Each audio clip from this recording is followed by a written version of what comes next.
Hi സുഹൃത്തുക്കളെ, നമസ്കാരം. ഞാൻ ഇപ്പോൾ ഉള്ളത് നമ്മുടെ മാഹി ബൈപ്പാസ് യൂത്ത് കയറിയിട്ടുള്ളത്. നമ്മൾ സിനിമയിൽ കണ്ടിട്ടുണ്ട്, ബസ് പോകുന്ന സമയത്ത് ഒരു ഫ്ലെക്സിൻ്റെ ഇത് പാറിപ്പോയിട്ട് ഡ്രൈവർക്ക് കണ്ണാണ്ട് കൂട്ടിയെടുക്കുന്ന ഒരു വീഡിയോ നമ്മളൊരു സിനിമയിൽ കണ്ടിട്ടുണ്ട്. ഉദാഹരണം ഞാൻ കാണിച്ചു തരാം. ഈ ഒരു വീഡിയോ കണ്ടോക്ക്.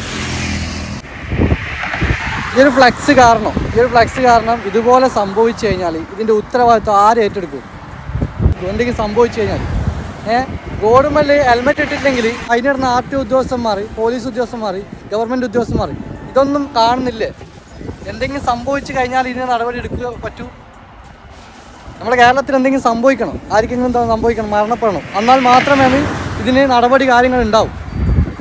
ഇതുപോലെ നോക്ക്, അത്രയും പാറി കിടക്കുന്നുണ്ട്. ഇതൊരു ഷീറ്റ് പാറിയിട്ട് ഏതെങ്കിലും ഇത് 100-110 രൂപ പോകുന്ന വണ്ടീൻ്റെ മുകളിൽ വീണെങ്കിൽ എന്തായിരിക്കും അവസ്ഥ?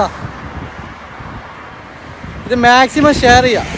കാരണം ഇതിന് കണ്ടില്ല കേട്ടില്ല എന്ന് പറയാൻ പാടില്ല. ഇത് എത്ര ദിവസം കൊണ്ട് ഇത് മാറ്റും, ഇതിനെന്ത് നടപടി എടുക്കും നമുക്ക് നോക്കാമല്ലോ.